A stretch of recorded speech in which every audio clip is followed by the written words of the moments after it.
pense que je suis pas tout à fait revenue à mes sens encore après ma méditation. J'ai refait la méditation avec l'induction qui est avec l'eau qui monte dans la pièce. Et j'ai trouvé ça franchement beaucoup plus facile à faire que celle d'hier où c'était qu'on focus sur différentes parties du corps dans l'espace. Il y a quelque chose d'apaisant, un peu d'imaginer puis de ressentir qu'on est dans de l'eau chaude. Tu sais. J'aime beaucoup être dans l'eau quand je prends mon bain ou quand je suis à la mer. Fait que, j'aime l'eau chaude. Puis, il y a quelque chose de relaxant là-dedans. Fait que c'est une belle façon d'entrer dans le mode méditatif puis d'aller dans des brainwaves qui sont plus basses. C'est vraiment intéressant comment je le ressens. C'est intéressant à un certain point, c'est un peu comme si je sentais mon cerveau, mais je sentais plus mon corps. Quand je fais la méditation, vraiment. Puis, ce qui est dit dans le livre, c'est que, dans le livre, ou en tout cas, dans tous ses livres, je pense, Dispenza, puis dans plusieurs de ses livres, c'est que quand tu sens plus ton corps, c'est que t'es un peu dans ton... C'est là que tu commences à avoir accès à ton subconscient, ça fait avec tes brainwaves, mais d'avoir ton corps endormi puis ta tête réveillée, c'est là que tu peux commencer à aller modifier comment ça se passe dans ta tête. Puis, c'est vraiment intéressant. Ce matin, c'était encore la même peur. La peur de manquer, la peur du manque, mais avec un angle différent. C'était plutôt au niveau des relations.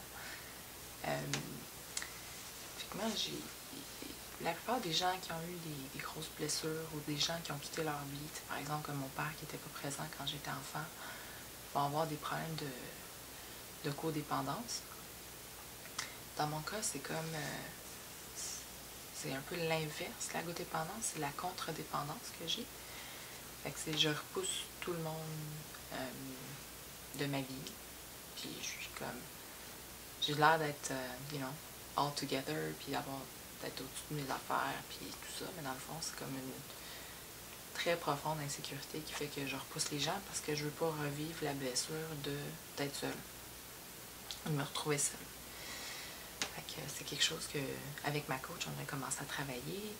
Puis c'est quelque chose, ce matin, dans la méditation, c'est que j'ai travaillé parce que ça vient de la même peur. C'est la peur de manquer de relations dans ma vie, que quelqu'un quitte, puis tout ça. Fait que c'est tout connecté. Fait que c'est là-dessus que je travaillais.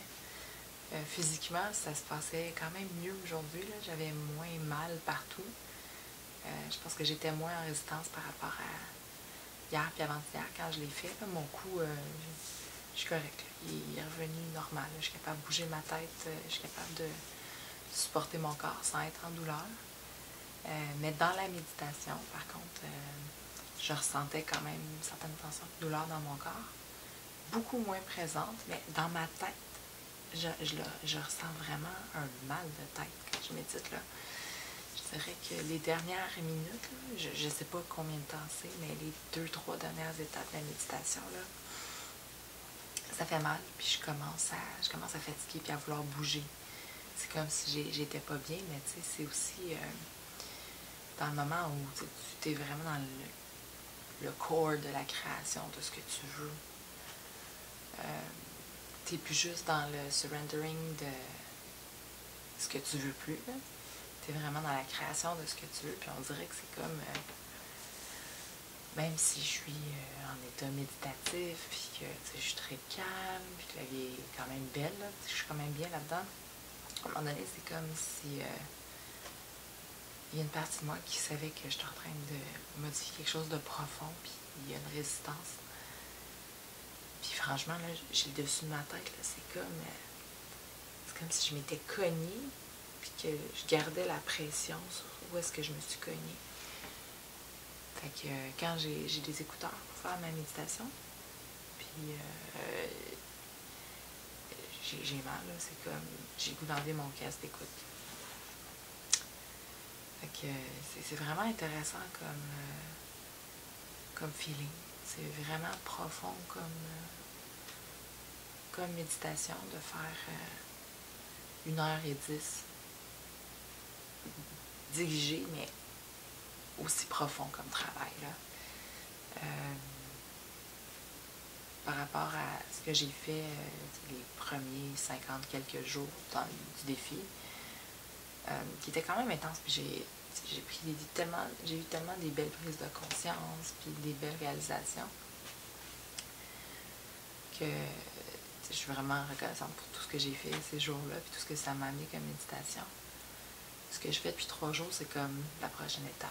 Là, on rentre dans plus profond, fait que d'avoir le défi en même temps que je lis ces beaux livres-là de méditation. Il n'y a pas de hasard, il n'y a pas de coïncidence dans la vie, fait que ça me permet de vraiment appliquer ce que j'ai lu, puis de faire la pratique, de pas juste faire « Ah oui, ben la théorie, c'est comme ça que ça marche », puis de jamais l'avoir mis en pratique, puis de voir à quel point ça peut bien fonctionner. À date, de voir comment je réagis physiquement, c'est comme... J'ai aucun doute que ça va fonctionner, qu'il y a quelque chose qui va se passer.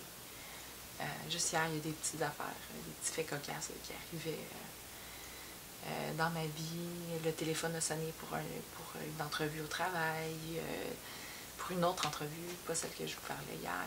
Fait que, il y a des choses qui se passent, il y a des choses qui bougent, puis je trouve ça super intéressant. C'est des belles leçons de vie, des beaux tests de vie. Puis ça m'aide à aller plus profondément vers mon authenticité. Puis ultimement, c'est ce que je souhaite, là, c'est d'être mon moi avant que tout le monde me dise qu'il y a. Puis je pense que je m'y rapproche de plus en plus. Puis je suis vraiment contente de ça. C'est ça. C'est la méditation jour 59 ce matin. Jour 60 ce matin.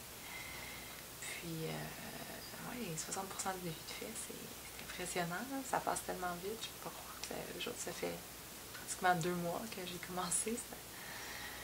Ça va tellement vite. On est déjà le mois de janvier. Puis, on va voir ce que les 40 prochains jours m'amènent, mais je vais toujours un peu plus profond, puis c'est toujours un peu plus beau puis merveilleux ce que je vis, même si des fois, il y a aussi des émotions négatives qui remontent. Mais il faut qu'ils remontent, puis que je les exprime. Là. J'apprends à exprimer ces émotions-là. C'est quelque chose que j'avais jamais fait vraiment dans ma vie avant. C'est tout un apprentissage comme défi. Je suis vraiment reconnaissante d'avoir eu à faire ça dans ma vie à date. Je pense que c'est quelque chose que je recommanderais à beaucoup de gens de faire, parce que ça amène beaucoup plus que j'aurais pu imaginer au début quand je savais pas à quoi m'attendre. Pour samedi,